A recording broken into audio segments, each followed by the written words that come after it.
باہر جاتے ہوئے عورت کو کپڑا عبایا چادر وغیرہ کتنا نکالنا چاہیے؟ دیکھیں عورت کا جو پردہ ہے نا، ایک ہے بیسک پردہ بنیادی جو ہر عورت نے کرنا ہی کرنا ہے، وہ کیا ہے کہ پورا جسم چھپا ہوا ہو سوائے چہرے اور ہاتھ کے. یہ تو پوری امت کا اجماع ہے کہ اتنا پردہ تو عورت نے، بولو بھائی، کرنا ہی کرنا ہے، اس میں کسی کا اختلاف نہیں ہے. بال نہیں کھول سکتی، کلائیاں نہیں کھول سکتی، پنڈلیاں نہیں کھول سکتی، پاؤں، چہرہ اور ہاتھ. یہاں تک سمجھ میں آئی بات؟ یعنی یہ تو اس کا تو آپشن ہے ہی نہیں سر کے بال کھولنے کا یا سر سے چادر ہٹ جائے. دوسرا ہے چہرے کا پردہ. تو چہرے کے پردے کے بارے میں علماء کا اختلاف ہے. امام ابو حنیفہ رحمہ اللہ کی رائے یہ کہ چہرے کا پردہ فرض نہیں ہے. امام شافعی اور امام احمد بن حنبل کی رائے یہ کہ چہرے کا پردہ بھی فرض ہے. بالکل ایسے ہی وہ کہتے ہیں اس میں بھی سرے سے کوئی آپشن عورت کے پاس ہے ہی نہیں، وہ چہرہ لازمی ہر قیمت پہ اس نے چھپانا ہے، اس میں گنجائش کا پہلو نہیں ہے. جیسے سر کے بال چھپانے ایسے چہرہ بھی چھپانا. امام حنیفہ کی جو اصل رائے ہے وہ یہی ہے کہ چہرے کا پردہ فرض نہیں ہے اصل کے اعتبار سے. تو چہرے کا پردہ جو فرض ہے وہ جہاں فتنے کا خوف ہوگا تو وہاں فرض ہوگا، جہاں فتنے کا خوف نہیں ہے وہاں فرض نہیں ہے. فتنے کا خوف ہو پھر بھی فرض نہیں ہے، ایسی کسی فقیہ کی رائے نہیں ہے. کیونکہ قرآن مجید کی جو آیت ہے نا، یدنین علیہن من جلابیبہن، جب گھر سے باہر نکلو تو اپنے اوپر چادریں ڈال لیا کرو، تو ظاہر اس میں چہرہ بھی آئے گا. تو وہ فتنے کے خوف ہی کے موقع پر اللہ نے فرمایا. تو جہاں بھی فتنے کی نوعیت چاہے کسی بھی نوعیت کی ہو، تو اس پر علماء کہتے ہیں کہ جوان عورت کے چہرے میں فتنے کا خوف بہرحال موجود ہے. سارے تو مسائل چہرے ہی سے پیدا ہوتے ہیں نا، تو اس لیے فتنے کی وجہ سے چہرے کا کے چھپانے کا حکم دیا جائے گا. اور فتویٰ اسی پر ہے کہ اگر کوئی جوان عورت چہرہ نہیں چھپاتی تو وہ گناہگار ہوگی. امام حنیفہ کا جو قول ہے نا چہرہ فرض نہیں ہے، وہ اس صورت میں کہ جب فتنے کا خوف نہ ہو. یعنی یہ اس میں ایک نرم پہلو نکلتا ہے کہ بعض دفعہ ضرورت ہوتی ہے چہرہ کھولنے کی، بعض دفعہ خوف ہی نہیں ہوتا بالکل بھی.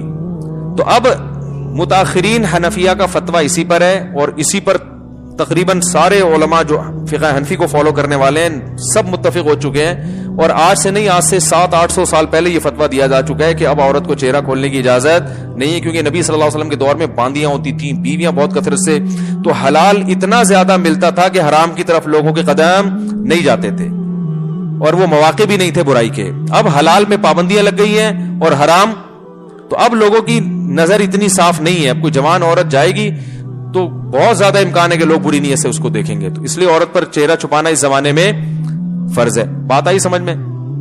تو یہ تو ہو گیا. لیکن اس میں چونکہ اختلاف ہے اور ایک پہلو نکلتا ہے، تو جہاں شدید مجبوری ہوگی تو وہاں گنجائش دی جائے گی.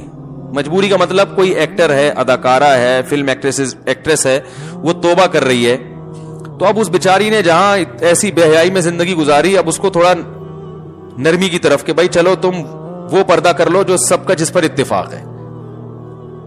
something is better than nothing. اب آپ اس کو مکمل کہیں گے جی وہ سر کے بال سے لے کے پاؤں کے ناخن تک، تو اس کے لیے مشکل ہوگا.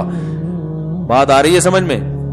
تو ایک علماء صلحاء کے گھرانے کا معاملہ کچھ اور ہے، ایک بالکل لبرل عورت جو بیچاری توبہ کر رہی ہے، تو اس کو تو گنجائش کا پہلو دیا جائے گا نا. بھائی پہلے تو بالکل ہی ڈانس کرتی تھی، ناچتی تھی، گاتی تھی، ایکسپوز کرتی تھی، چلو اب اتنا ہو کہ چہرہ کھول لو، باقی جسم ڈھانپ لو.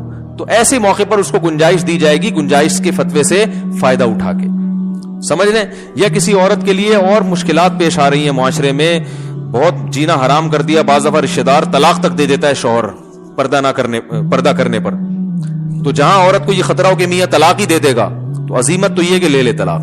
لیکن وہ خطرہ ہے کہ بھائی طلاق کے بعد میں کہاں جاؤں گی، کسی برائی میں نہ پڑ جاؤں. تو پھر ایسی صورت میں بھی اس عورت کو گنجائش دی جاتی ہے، بھائی مجبوری ہے، تمہارا شوہر نالائق ہے، زبردستی کر رہا ہے، تو چہرہ دیور کے سامنے ایسی مجبوری میں کھولنے کی گنجائش ہوگی. انشاءاللہ گناہ بیوی کو نہیں ہوگا، شوہر کو پھر بھی گناہ ہوگا کہ مجبور کیوں کر رہا ہے اس کو. تو یہ ہے.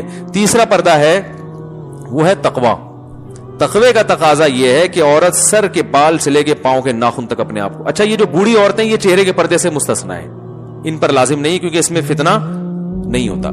تو تقوی کا تقاضا یہ ہے کہ سر کے بال سے لے کے پاؤں کے ناخن تک اپنے آپ کو ڈھانپ لے، جیسے عرب عورتیں کرتی ہیں. دیکھا ہوگا دیندار عرب عورتیں، ہاتھوں میں دستانے ہوتے ہیں. بعض حضرات یہ بھی کہتے ہیں اتنا پردہ اسلام میں نہیں ہے، پورا جن بنا دیا اس کو، ایسا یہ غلط ہے. اسلام نے پردے کو اپریشیٹ کیا ہے، جتنا زیادہ اپنی مرضی سے عورت پردہ کرے گی اتنا زیادہ پسندیدہ ہے. صحابیات میں مخدرات بھی ہوا کرتی تھیں. مخدرات کہتے ہیں وہ عورتیں جن کے جسم کے کپڑے پر بھی کسی کی نظر نہیں پڑتی تھی، اتنا اپنے آپ کو مردوں سے چھپاتی تھی. تو اسلام نے عورت جتنا زیادہ پردہ کرے گی اس کو اپریشیٹ کیا ہے. ہاں بشرطے کہ اس سے ضروری کاموں میں حرج نہ ہو رہا ہو. اب جوائنٹ فیملی میں بہو صاحبہ نے مخدرات میں شامل کر کے دروازہ بند کر کے کنڈی لگا دی کہ دیور کی میرے کپڑوں پہ بھی نظر نہیں پڑنی چاہیے, تو یہ تقوی کی یہ مقام تو حاصل ہو گیا, لیکن روٹیاں کون پکائے گا بھائی, گھر کا کام کون کرے گا ہے, یا جو بھی گھر کے کام کاج ہیں جو سب نے مل بانٹ کے کرنے ہیں, وہ تو ایسے موقع پر اس کو کہا جائے گا چہرے کا پردہ کریں آپ. باقی جتنا پردہ کام کاج کے دوران اگر کچھ تھوڑی بہت کلائیاں کھل جاتی ہیں یا ہاتھ کھل جاتے ہیں وہ معاف ہیں.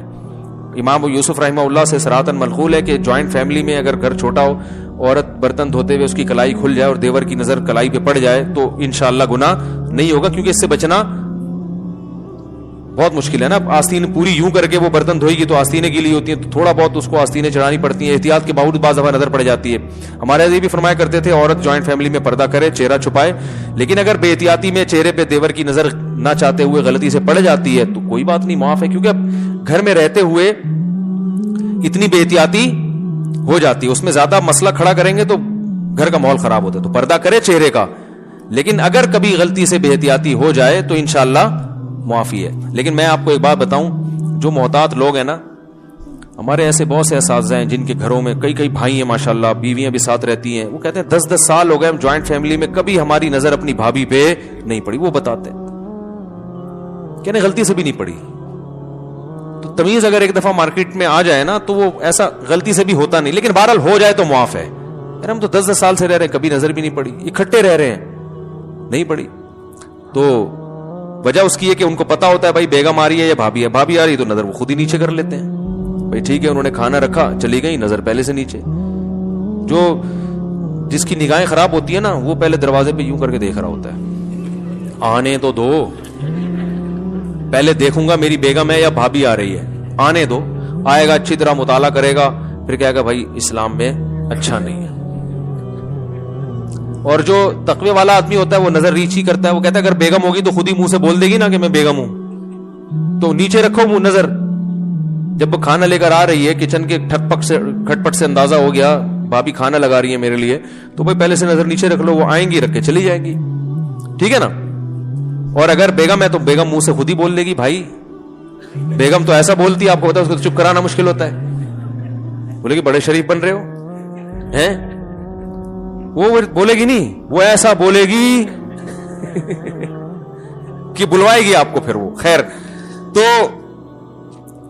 تمیز والے سب اگر ہو جائیں نا تو معاملہ آسان. ایک جوائنٹ فیملی میں گھر کی خواتین سارے کام کاج بھی کر لیتی ہیں اور پردے پر بھی عمل ہو جائے. ایک بھی اگر شرارتی ہوگا نا دیوروں میں وہ فتنہ کھڑا کرتا ہے, اور ہوتے ہیں, اللہ معاف فرمائے. آپ لوگوں کے علاوہ کی بات کریں.